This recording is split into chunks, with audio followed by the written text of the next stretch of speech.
Bien bonjour, aujourd'hui la vidéo va traiter de la sécurité informatique et les aspects prévention. C'est la partie 2, vous retrouvez la partie 1 à cet endroit-là.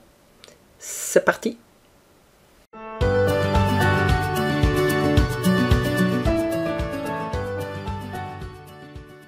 La dernière fois, on a vu un outil qui est Nmap, qui permet d'aller faire un diagnostic sur une cible dont on connaît l'adresse IP. Mais cette fois, on va voir un autre outil qui est intégré dans les systèmes d'exploitation et qui permet de faire un diagnostic en étant sur un système, donc un serveur ou un poste client. On regarde ça ensemble. Donc cette commande, c'est la commande netstat. On peut faire netstat avec un point d'interrogation ici. Et on peut voir toutes les fonctions intégrées dans la commande netstat. Ce qui est pour nous le plus important, c'est ici le N. Ensuite, il y a le A. Et puis le B est assez intéressant parce qu'on peut trouver quels sont les différents processus qui ouvrent ou qui utilisent des ports en écoute. Je vais utiliser la commande netstat-n et voyons le résultat. Alors ici, résultat, netstat-n, et on voit ici l'ensemble des adresses IP source, adresse locale, adresse IP distante, donc typiquement un serveur. Donc on voit, je suis ici connecté entre cette adresse IP source avec cette IP destination. Je vous montrerai encore pourquoi il y a le 127.0.0.1 sur une adresse IP locale. C'est un peu une subtilité que j'ai fait en termes de sécurité. Donc on voit établi, c'est une connexion avec port source, port destination. Ici, vous avez IP source, IP destination. Donc vous voyez ici, là il est en attente. Typiquement, si j'ai un serveur web, eh ben, il va se mettre ici en attente. Donc toutes les connexions établies en attente, en écoute. Donc ce serait plutôt moi qui serais serveur. Typiquement, si j'ai un virus qui est installé, ben, je suis plutôt serveur et quelqu'un à distance va se connecter sur mon PC. Donc par virus, j'entends plutôt une porte dérobée, un backdoor. Ici. Voilà un petit peu ici les connexions établies. Vous voyez que j'en ai énormément et il faudrait que je puisse savoir quel est le processus qui utilise ce port là et si c'est moi qui va se connecter là-dessus ou si c'est un intrus depuis l'extérieur qui vient se connecter sur ce port. Donc je peux être serveur ou je peux être client. Alors par exemple, je vais me connecter sur... Par exemple, maintenant je vais me connecter sur un site web. J'ouvre ici un navigateur. Et maintenant, je regarde le résultat ici. Et bien, ici, je vois des adresses IP. Ici. Donc, je peux éventuellement, d'après cette adresse IP, de trouver sur quel site je vais. On voit qu'il y a des connexions qui sont ici établies. Ici. Donc, uniquement le fait d'avoir ouvert un navigateur. Là, je me suis connecté. Donc, port, c'est mon adresse IP source. Port source, port destination 443. C'est du HTTPS. Voilà, on va utiliser la commande netstat-n, a et b. Voici le résultat, mais attention, il faut que je donne un petit avertissement. Typiquement, quand je vais ouvrir une fenêtre, un petit avertissement au préalable. À l'invite des commandes, vous ouvrez bien une fenêtre en tant qu'administrateur. Voilà ici le résultat. Vous voyez ici les différents processus ici qui sont connectés soit sur une adresse existante, ici il n'y en a pas, et ici on voit établi ici sur quel programme utilise quel port et s'il est connecté ou établi. Prenons un cas où j'ouvre un navigateur et je vais surfer sur un site web. Voilà, je vais sur ce site web, je valide et je regarde le résultat. Voici le résultat. On voit ici Firefox a été établir une connexion TCP, IP source, IP destination. Notez que, vous voyez, Firefox a ouvert sur un autre site, par exemple, typiquement s'il y a une mise à jour de, par exemple, de Firefox.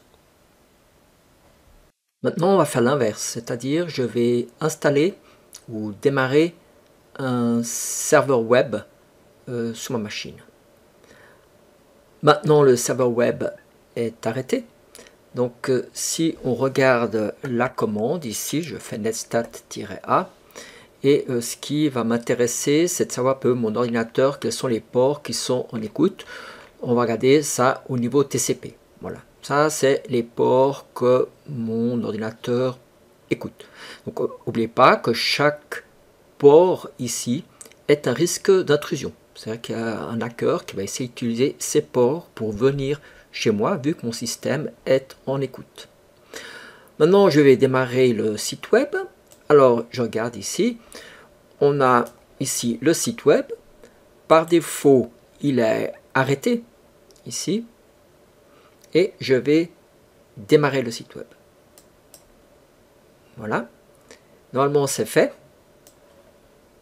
Et je reprends exactement la même commande.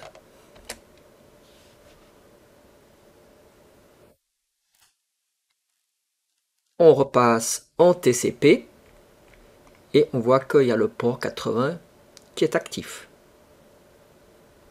Maintenant, je vais prendre un équipement qui va se connecter sur ce port 80 et on regarde le résultat.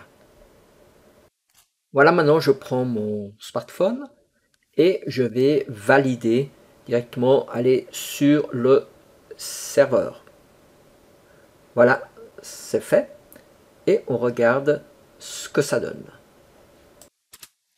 Et on voit ici cet équipement qui est connecté sur ce serveur via le port 80. Ça, c'est le port aléatoire.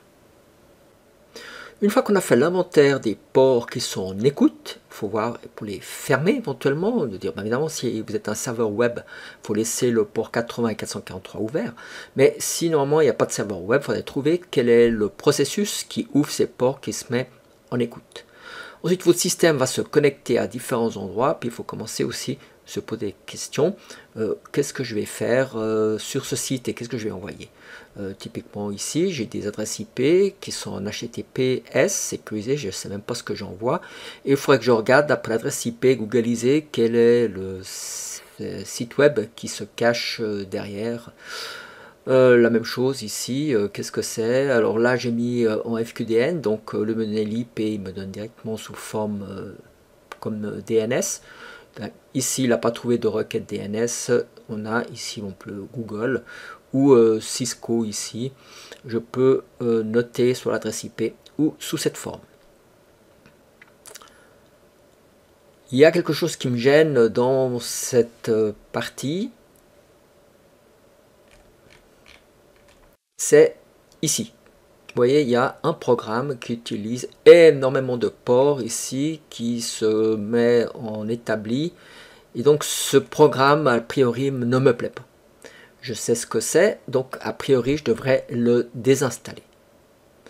Mais en réalité, j'ai une méthode aussi qui est un peu différente, c'est-à-dire qu'au lieu de mettre tout ça sur des firewalls, simplement, je prends le fichier OTC host, où on fait la relation IP FQDN. Regardez ma vidéo sur le DNS. Et tous les sites que je veux pas, que j'ai notés, je dis que c'est égal à 2.2.1, c'est l'adresse IP version 6 du site, et ça c'est l'adresse IP version 4 du site, et je mets que c'est ma localhost. Donc tout ce qui est analytique, le Overwolf ne me plaît pas, et télémétrie, il y a des choses, Bing par exemple, Business, Bing, etc., Akamai, d'autres choses, je le mets ici, et mon système va se connecter, mais il va se connecter où? Non pas sur le vrai serveur, il va se connecter sur lui-même, 127.0.0.1. Donc là, c'est quelque chose de relativement simple ici, que je peux noter tous les sites qui ne me plaisent pas. soit j'ai mis un Wireshark et puis j'ai tout simplement noté les adresses IP, soit autrement j'ai fait comme je vous ai montré, ou via mon serveur DNS par exemple, toutes mes requêtes que fait mon PC, et ben je peux regarder cette partie-là. Voilà, donc c'est aussi quelque chose assez relativement simple pour rendre tout ça plus dur, mais autrement, je vous dis, c'est à peu près 3 jours de cours intensifs. Comment fermer les ports qu'on n'a pas besoin. Des fois, on a trouvé un numéro de port à quoi il sert, mais on n'a pas réussi à tuer le processus. Des fois, on a trouvé comment tuer le processus, mais après, le système est venu, système d'exploitation est venu instable. Donc c'est pas toujours évident de bien fermer tous les ports. Comme je dis, en théorie, si vous voulez être sûr, un serveur web devrait avoir que le port aujourd'hui 443 d'ouvert, et tout le reste, s'il n'y a pas d'autres fonctions sur ce serveur, il ne devrait rien avoir. Autrement, c'est toujours un risque d'intrusion. Pour finir, je vais vous parler d'un produit d'audit qui est très performant, qui est payant. C'est sous forme de licence.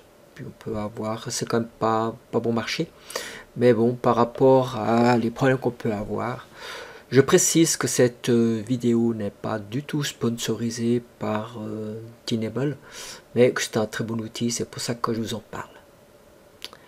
Alors, il suffit de downloader l'exécutable, il y a un installateur qui vient, et par la fin, il y a des download plugins. J'expliquerai ce que c'est des plugins pour ceci. Voilà un petit peu Nessus, comment ça se présente. Vous avez un menu sur votre gauche, créer aussi un compte, etc. Différents serveurs, etc. Je mets ça un peu de côté. Ensuite, vous pouvez scanner des réseaux complets ou soit un seul serveur, il n'y a aucun problème, comme on a vu déjà avec Nmap. Alors par exemple ici dans Nessus, vous pouvez mettre de la première adresse vers la dernière adresse, vous pouvez mettre tout un réseau, vous pouvez mettre aussi un domaine. Ici. Alors voilà, moi j'ai laissé aussi tourner un petit peu la machine pour qu'il découvre un petit peu les adresses IP. J'ai un peu simplifié, je voulais pas trop attendre. Et puis il a trouvé ici une adresse IP, c'est celle de ma gateway. Ensuite, une fois qu'il a trouvé ça, je peux faire un scan directement sur cet équipement. Voilà, on laisse tourner tout ça. Donc le scan qui est basique, il dit qu'il y a une vulnérabilité ici. Et puis pour l'instant, c'est la première fois que je le fais. Donc il n'y a pas de notion d'historie. Mais si c'est un serveur web ou autre, et puis qu'on a patché ou autre, il donne les histories. Voilà le résultat complet. Donc là, il a trouvé 23 vulnérabilités. Ici, le premier history. Et c'est pas très grave. Si on regarde ici, ben, le jaune, c'est low. Tout le reste, c'est info. Notez ici que les couleurs sont assez importantes. On verra dans la gestion des équipements. C'est un peu normalisé, ce type de couleurs. Alors si on regarde un peu le détail de ces 23 ici, ben, on trouve ici quelques informations qui a intégré un web server, il trouve les MAC adresses, c'est le type de device, il y a OS identification. Alors si ça m'intéresse, je peux directement cliquer et il me donne cette information. Ben voilà, j'ai cliqué et il dit c'est un système Linux, ce qui est tout à fait juste un système embarqué, généralement avec un kernel Linux. Je parlerai d'une vidéo comment on peut trouver, d'après l'adresse IP, l'OS, le système d'exploitation. Elle existe des templates, c'est-à-dire qu'on peut directement, si on veut scanner un mobile, plutôt une fonction web, fonction de messagerie ou d'autres choses, ou pour voir s'il y en a quelque chose de ransomware, etc.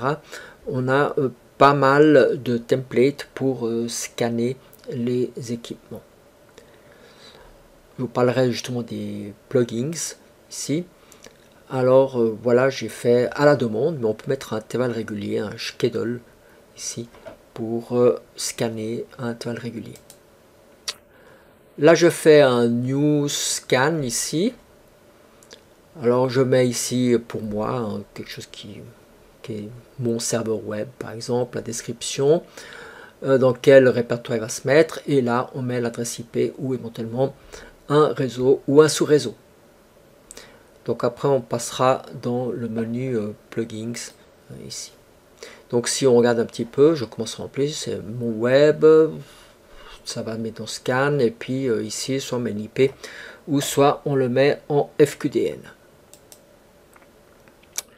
Et ensuite on a créé ce scan qu'on peut ensuite démarrer et il va scanner d'une façon standard.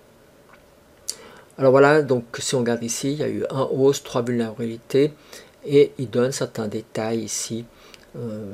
Succès, si on a éventuellement un file, il y a quelque chose qui vient ici. Alors donc si on regarde ici MyWeb, ici il y a une information, tout ce qui est au niveau SYN, il dit qu'il a détecté un serveur NGINX et puis il y a quelques informations de scan et il suffit de cliquer dessus sur cette partie là. Comme c'est information, ça n'a l'air pas encore très grave. Maintenant je vais vous parler des plugins.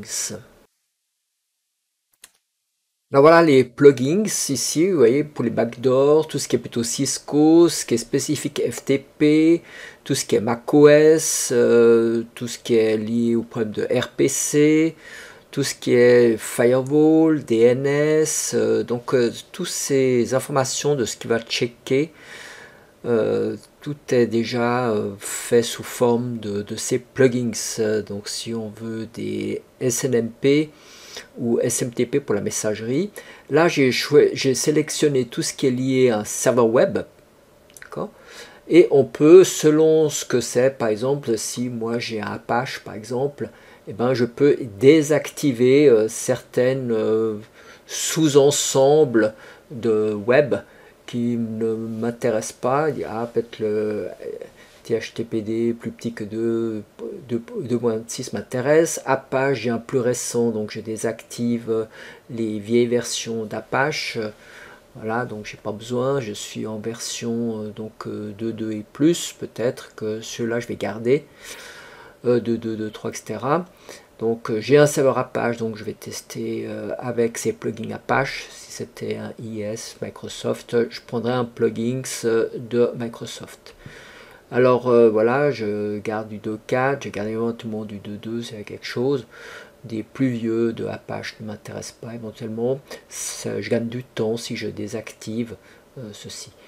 Et puis il va tester certains profils qui sont dédiés, disons Apache. Tomcat, j'utilise pas, donc je peux désactiver les Tomcat. Pas besoin. Autrement, ça prend, comme je vous ai déjà dit, beaucoup trop de temps. Donc je peux d'une façon de dire, je sais que c'est un site web, chercher les plugins et même orienter en fonction de certains produits. Donc on peut activer et désactiver. Donc on prend le plugin Family, hein, donc Cisco ou autre chose, et on peut activer, désactiver ceci. C'est vraiment très pratique et ça nous fait donc un audit complet. Voilà donc pour cette partie de prévention. Autrement, on va passer dans la prochaine vidéo qui sera sur l'aspect savoir comment on peut détecter qu'on est sous attaque en ce moment. Et n'oubliez pas de vous abonner à la chaîne et de liker. Et à la prochaine!